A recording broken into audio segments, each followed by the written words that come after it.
Hi, everyone. Judge Andrew Napolitano here for Judging Freedom. Today is Wednesday, April 30th, 2025. Max Blumenthal joins us now. Max, it's a pleasure. Thank you for joining us. What is the government trying to do to our friend, the very courageous and fearless Medea Benjamin? Well, Chuck Grassley just introduced a letter calling for the FBI to investigate Code Pink, accusing them of being a paid, demanding like a sort of FARA investigation, claiming that they are sponsored by the Communist Party of China. And I don't think this is related to China at all. I actually think it's about Palestine, and that if you look at what Medea is doing, for example, she's one of the few reporters and activists on Capitol Hill actually holding elected lawmakers who are controlled by the Israel lobby, holding their feet to the fire for supporting the deliberate starvation now of 2 million people in the Gaza Strip. She's grilling them every day on Capitol Hill. Nancy Mace, the Ozempic-addled, unhinged congresswoman from South Carolina, accused Medea of hating Jews yesterday. Medea Benjamin, who's Jewish, and Nancy Mace, who I doubt had a bat mitzvah. But this is about Palestine. Code Pink is on the front lines of this, and it's a way of just trying to harass them in this McCarthyite era. From my understanding, it relates to a donor to Code Pink who lives in Shanghai, but the New York Times tried to do a hit piece that failed to establish that he was the Chinese government. So I think Medea would be a great guest for your show, though, to address this. And this really is an escalation of the U.S. government against the anti-war movement. Well, as you know, she's been on the show, and I would welcome her back. And I love what she does. But I was startled when you sent me a copy of Senator Grassley's letter. I sent a text to his office asking if I could have a private conversation with him, and they haven't yet responded. But he's not doing his due diligence, and what he's doing is un-American. It's guilty until proven innocent. That the FBI should just investigate anytime there's a suspicion of something or someone gets smeared in the media, and that's not what's supposed to happen in a democracy. There has to be some hard evidence there, and there isn't. And it's, kind of ironic that is the FBI going to investigate AIPAC while they're at it? Exactly. I mean, in 1964, the Justice Department decided that the most gigantic foreign influence campaign in U.S. history was to be unregistered. And ever since then, AIPAC has just run rampant, carrying out foreign influence operations, including probably in Charles Grassley's own office, as well as the Gulf states, which are ponying up money for every think tank on K Street, buying GOP lawmakers like former Republican Senator Norm Coleman. He's the top lobbyist for Saudi Arabia, and Trump's going to Saudi Arabia on May 15th. And it's his family company run by Eric Trump is already raking in business deals from Saudi Arabia, from the Emirates. A new tower is going up in Dubai. I mean, and they're accusing Code Pink of being a foreign agent. It's kind of revealing. Here's Medea Benjamin confronting Nancy Mace. This is actually hilarious, the stuff that Congresswoman Mace says. And then we have a troubling clip of Norm Coleman in a minute. But first, Chris, cut number 14. Hello, Congresswoman. What do you have to say today about the starvation of children in Gaza? You're a self-hating Jew, right? Is that what you are? I was asking, hate Jews? I am a Jew, so yeah, I'm certainly you hate not. Jews, you love Hamas. Well, I asked you what you think about the starvation. You guys are of domestic children. terrorists. You support domestic terrorism. That's also silly, but on a more serious note, Do you have concern about the starvation in Gaza? I know you love Jews. We all love Jews. What about the children who are starving because Israel has not let in food for the last 2 months? What about all the Jews that have been murdered by Hamas and civilians in Gaza? You guys are disgusting. You're okay with the collective punishment of 2 million people? I support the Jews all around the world, even you, your self-loathing Jewishness. I've heard of the self-loathing before. That's, an old-fashioned line for Jews that are not Zionists, but self-loathing Jewishness. What is this lady talking about? Well, that's what Zionism has done, is it has created a dynamic where it doesn't matter how much you read the Torah or do mitzvot, which are good deeds according to the Torah.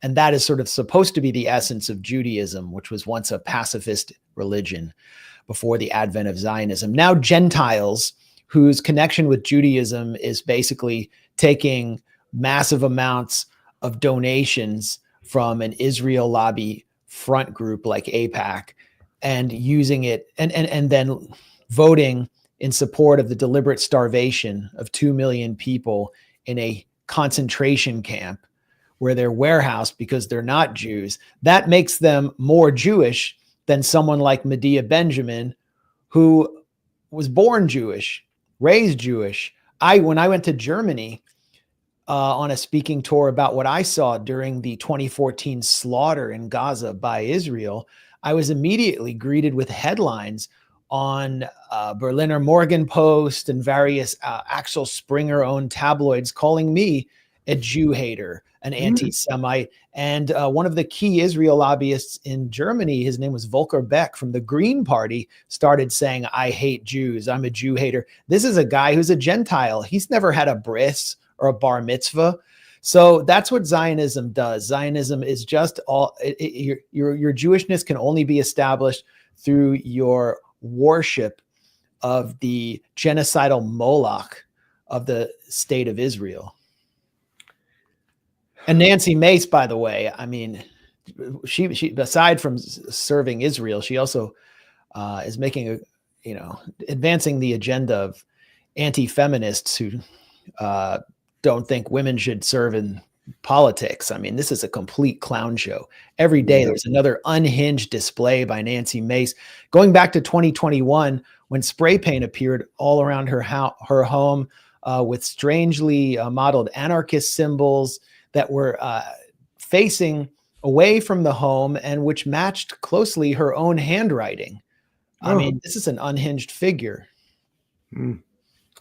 Here's Medea again. She's going after Ben-Gvir. This is a lot of shouting. It's half in English, half in Hebrew. Some of it's actually rather comical, but maybe you can tell us what you think is going on here. Cut number 15. You kill baby! You kill baby! You kill baby! You kill baby! You are a racist. No, you are a war criminal. You are a war criminal. You are a war criminal who spews hatred. You have to be in The Hague. You are a racist, war criminal, and you're hurting my religion. My religion as a Jew. You are creating the anti-Semitism. I never supported 9/11. Baby killer, extremist, racist, ethnic genocide.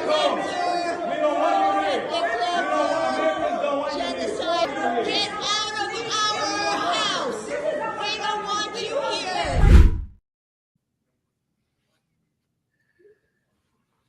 This is him being taunted in Hebrew. This is silent. It's just B-roll. He's being pursued here by Israeli expats who live in New York. Right. And they're calling him a Nazi and a fascist, and he's trying to walk away from them. He's not as aggressive with them. No. Why is he saying to Medea, you supported 9/11? What kind of an argument is that? What's the basis for that? Well, these are just like the ravings of a hysterical inbred settler who's just running around like feral in the U.S. Capitol. Someone who has been personally involved in violent attacks on Palestinian merchants in occupied Hebron on camera, someone who couldn't even serve in the Israeli army because an Israeli court accused him of, actually convicted him of supporting a terrorist organization that formed into the political party that he represents in Netanyahu's coalition. It was Kach, and now it is Otzma Yehudit, the Jewish Power Party. In the Jerusalem court where Ben-Gvir was tried, the printer actually ran out of ink because his rap sheet was so long.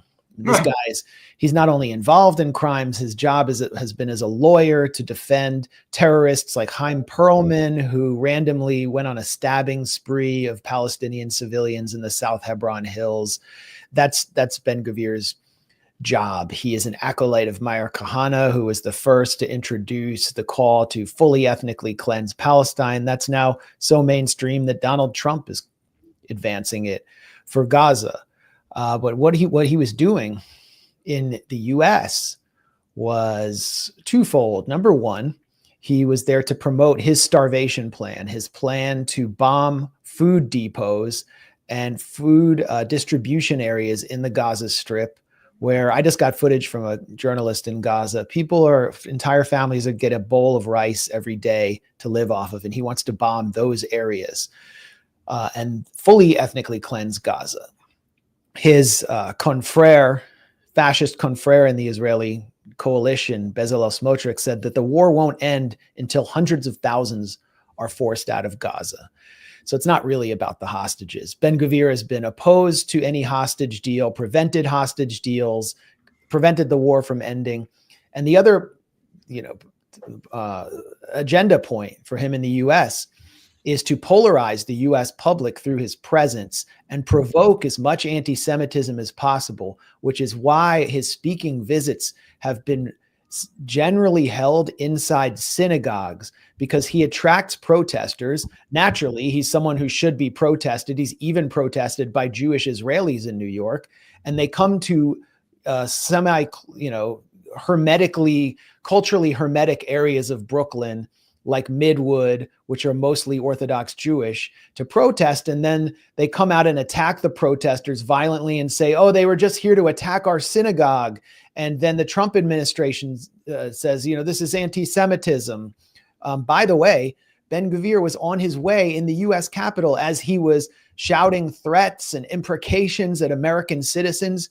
This rabid foreign lawmaker, one of the biggest Nazis in the world, was on his way to meet Brian Mast, who is the chair of the House Foreign Relations Committee, as well as Jim Jordan, the chair of the House Judiciary Committee. And he'd already met with several Republicans at Mar-a-Lago. So they're giving the stamp of approval to one of the most extreme figures ever allowed in the United States, while they are seeking to deport Ivy League graduates simply because they protested this genocide that Ben-Gvir has helped cause. Brian Mast is one of the more fanatic members of the Congress who fought for the IDF and who wears an IDF uniform on the floor of the House of Representatives. Am I talking about the same guy? Yeah, he lost parts of his legs as a bomb disposal in Afghanistan. Then after October 7th, instead of wearing a U.S. uniform, if he wants to do like cosplay, he wears an Israeli army uniform because he had volunteered for the Israeli military. This is a Gentile, by the way. He's not even Jewish. And he did this to get elected in a district in Florida around Vero Beach. So he's, walking around the U.S. Capitol in a foreign military uniform. Now he's hosting that foreign country's biggest fascist. And Medea Benjamin is a senator is calling for Medea Benjamin to be arrested essentially by the FBI and accused of being a foreign agent. The Knesset, the U.S. Capitol, it feels like Knesset West these days. Everything feels upside down. It's almost like it's under occupation. I wonder if they made the Ben-Gvir go through security or if they just bypassed it, according to Colonel Karen Kwiatkowski, Israeli military's officials for years have bypassed security at the Pentagon. I mean, just imagine another foreign official who had been convicted in his or her home country of supporting terrorism, being not just allowed into the United States, but to get a meeting and a photo op with the chair of the House foreign affairs committee. It Didn't just realize shows that where their Congressman priorities are. Mast was the chair of that committee. My God, things are going from bad to worse. Speaking of that, here's former Senator Norm Coleman speaking at some sort of a fundraiser for Jewish causes, saying the Jews are the masters of the universe. All right. Watch this. Cut number The majority of Gen Z have an unfavorable impression of Israel. And my friends, I think the reason for that is that we're losing the digital war. Okay, they're getting their information from TikTok and X, whatever it is, and we're losing that war. When you think about it, the masters of the universe are Jews. You know, we've got Altman and AI, we got Zuckerberg, we got Sergey Brin, we got the group across the board, Jan Combs, founded WhatsApp. It's us. And we have to figure out a way to win the digital battle. Amelia, we got to get our digital sneakers on so that the truth can prevail over the lies. And when we do that, the future of Israel will be stronger because a majority of all Americans will support Israel. We'll make that happen. We have to make it happen. Thank you. So this attitude, the Jews are the masters of the universe, is this what underlies apartheid? Well, this is what anti-Semites believe, but Zionism is a anti-Semitic ideology that believes simultaneously that there is no real place in the world for Jews. Jews can't be normal, and also that they must dominate the world in order to secure, or dominate global politics in order to secure the survival of the walled-off Spartan apartheid state known as Israel, which exists outside the human family while it commits genocide. And Norm Coleman is freaking out about the complete collapse of Israel's soft power, that young people in the United States and across the West are disgusted with Israel. It represents the embodiment of evil to an entire generation of young Americans that cheered at the Coachella Music Festival when the Irish band Kneecap threw up a banner reading "F Israel, Free Palestine." And Norm Coleman wants all of the so-called masters of the universe, the AI lords and tech kingpins from Mark Zuckerberg to Sergey Brin to Jan Combs, who is a huge supporter of Israel, and Netanyahu, to just censor on behalf of their ethno-religious loyalty to the Zionist project. And there's just not enough censorship going on for him. And there never will be enough censorship, because one way or another, as long as the apartheid project exists in historic Palestine, we're going to be waking up to images of shredded babies day after day after day. It just doesn't seem like it wants a ceasefire. And that is what's driving the disgust among young people, progressive, just all decent people for the state of Israel. There's really nothing they can do to change that unless they engage in some radical change of policy that doesn't seem possible. I should mention Norm Coleman, aside from being the head of the Republican Jewish Coalition,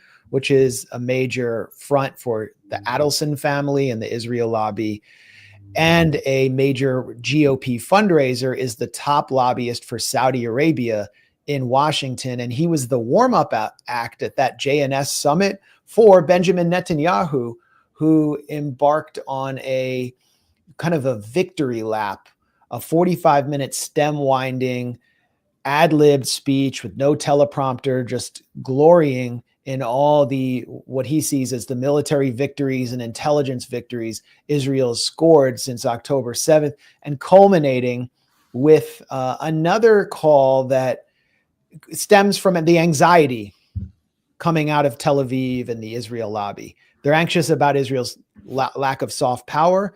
They're also anxious about Trump's negotiations with Iran and Trump's broader agenda on the world stage.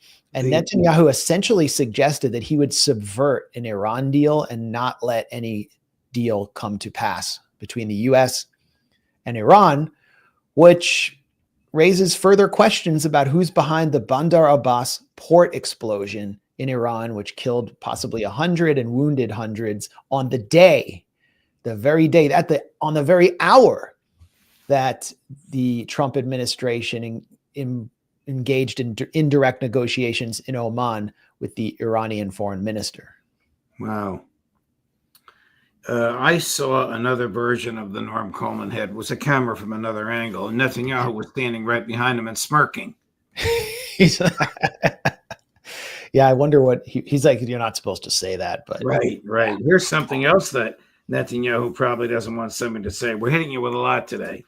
One of his loudest defenders in the United States, Harvard professor emeritus Alan Dershowitz, agreed to a debate with our buddy Scott Ritter. It was very, very civilized. I was supposed to debate him, but he took Ritter instead. So. Well, Ritter managed to cause this debate to be very cordial and respectful, even though they don't agree on anything. But Dershowitz made a startling admission about nuclear weapons in the middle of the debate. Cut number 16. Although I support a two-state solution, I have since 1967. I wrote my first article supporting a two-state solution in 1970. I supported it in a debate with Noam Chomsky in the early 1970s. It's an ideal. A one-state solution is impossible because who gets the nuclear weapons if you have a one-state solution? Obviously, the Jewish state of Israel, the nation state of the Jewish people, is not going to give its Arab population access to its weapons system that are the only guarantee of Israel's survival. The only reason Israel survives at all today is because it has overwhelming military strength, more than all the Arab armies combined. That was proved in 1948, and it was proved again on October 7th, a year ago. Israel must maintain its superior military force.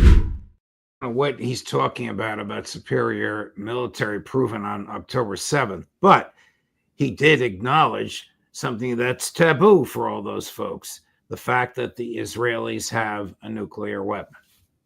Which is why Iran is enriching uranium, which is why they have to, which is why many Iranians in the principalist camp believe Iran should have nuclear weapons, given that there's another power that has an unregulated nuclear program with over 250 warheads at the Dimona reactor, unregulated by the IAEA, and which is not just pointed at Iran, but also pointed at Europe, as Seymour Hersh revealed in his book, The Samson Option.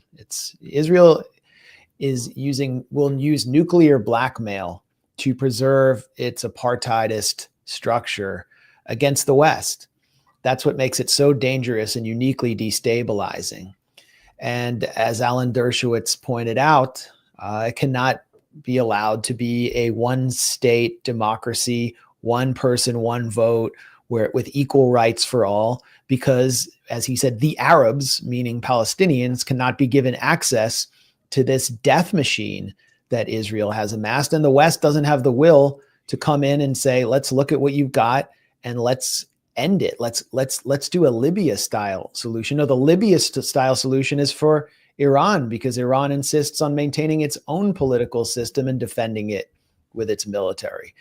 So it's nice to see this candor from a veteran propagandist like Alan Dershowitz. And, it's unfortunate on that same channel, 69X Minutes, which is run by an ally of Elon Musk, Mario Nawfal, that Shmuley Botia ducked out of the debate with me after I wasn't able to debate Dershowitz. Just to change the subject, but because it's somewhat breaking news, General Kellogg recently told Fox News that Kyiv has agreed to 22 concrete terms during talks in London over the weekend. I'm sure that whatever they were, they did not include Crimea or the Oblasts or the removal of NATO, but this is what he's touting as we speak, Max. Hard for me to believe that Trump listens to this fellow. This is an old line neocon warrior who's not interested in peace at all. Well, I haven't talked to everybody in Moscow, but I bet you nobody in Moscow cares what Keith Kellogg has to say at this point. and he's not in Trump's inner circle. And what really matters is your proximity to Trump in how this administration's policy is shaped on the world stage. I doubt he's watching TV with Trump in the White House, watching Fox News at night. He's tending to Kyiv, and nobody in Moscow really cares what Zelensky has to say, because force trumps everything. And what Kellogg has been putting forward for the past several days is a 30-day ceasefire, which is something Moscow would never agree to, because it would allow Zelensky to rearm and remobilize his population to shore up the battalions that have been winnowed out on the front lines while Russia is pushing forward, while Russia is winning. J.D. Vance has put forward a much more realistic formula for ending this war, which is to just give up on the Donbass. Turn off the spigot. Here's Kellogg, General Kellogg, just a few minutes ago on Fox. I came out of London last week, where we sat down with the Ukrainian team, with the Europeans as well, and we had 22 concrete terms that they've agreed to. What they want to, at the very first, and what they have, is a very comprehensive and permanent ceasefire that leads to a peace treaty. When I mean comprehensive, sea, air, land infrastructure for at least 30 days. Why is 30 days important? Because it can build to a permanent peace initiative. And the reason why 30 days is important, it stops the killing. That's what President Trump wants to do. I don't know if she challenged them. I would have challenged them and said, Sergei Lavrov has said dozens of times this is a non-starter. Why are you pushing it, General? Yeah, exactly. I mean, there has to be a kind of a land for peace formula. Crimea and the independent Donbass republics. There's no way Russia's going to accept anything less. Right. And that's what this war is about.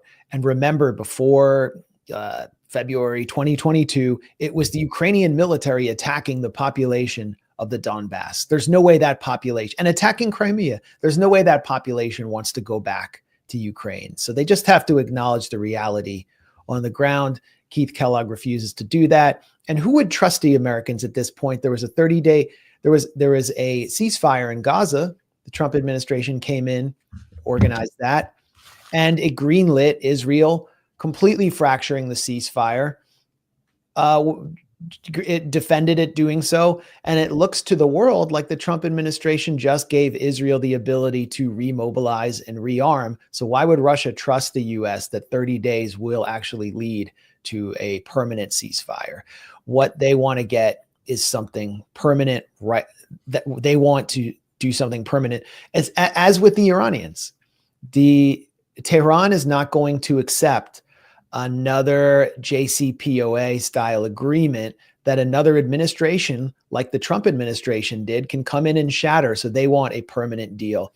And Saudi Arabia is heavily invested right now in trying to arrange a deal between Ukraine and Russia. They've even been pressuring Trump ahead of his May 15th visit to try to get something done before he comes there. Saudi Arabia is trying to emerge as a major negotiator on the world stage. So there's a lot of pressure coming to Trump, but I actually think that it's becoming less and less likely that the US will broker any deal between Russia and Ukraine. And this will unfortunately be settled through force. Here's somebody who agrees with you. Cut number 6. If you want a ceasefire just to continue supply arms to Ukraine, right. So what is your purpose? You know what Kaja Kallas and what's his name, Mark Rutte said about the NATO ceasefire. Secretary General and the European Union. They bluntly stated that they can support only the deal which at the end of the day will make Ukraine stronger, would make Ukraine a victor. So if this is the purpose of the ceasefire, I don't think this is what President Trump wants. This is what Europeans, together with Zelensky, want to make out of President Trump's initiative. Doesn't General Kellogg understand that? I think he's trying to make himself look good. I think he wants the war to continue. I think he's at heart, he's at one with the Europeans that don't want peace. I think a lot of people are watching this. First of all, it's great to see Lavrov welcomed on a U.S. network. It's very rare to see that, to hear this, at least hear the side of the Russians. And this is the result of Trump being in office and at least bringing them to the table so there can be a debate. Agreed. But I think after all the momentum coming out of the Zelensky meeting, where Zelensky was rightfully humiliated by Trump and JD Vance, there was a feeling like maybe the arms will stop flowing to Kiev and there will be a real deal. And now, outsiders, spectators, or observers are wondering who's sabotaging this from the inside. And Keith Kellogg seems to be one of these figures. He's someone before the Trump administration who had actually called for potential U.S. boots on the ground in the form of trainers in Ukraine. Someone who is a fanatical China hawk and clearly doesn't have the chops or the desire for real binding agreement. Marco Rubio is another potential culprit. And so again, you have such a clash within the administration between the so-called restrainers, the JD Vance figures who want a lasting settlement here, and the neocon light, Mike Waltz figures, that it's really hard to imagine that they get their act together and just acknowledge the reality on the ground, which is that the Ukrainian front line continues to collapse day after day after day. Thank you, Max. Thanks for your time. Much appreciated. We will reach out to Medea, and I'll let you know if I get anywhere with Senator Grassley. Yeah, good luck with that. Yeah. Thank you. All the best. Thank you for bringing that up. Sure. Coming up tomorrow at 8 a.m, Colonel Tony Schaefer. At 11 a.m, Aaron Mate. At 2 p.m, Colonel Lawrence Wilkerson.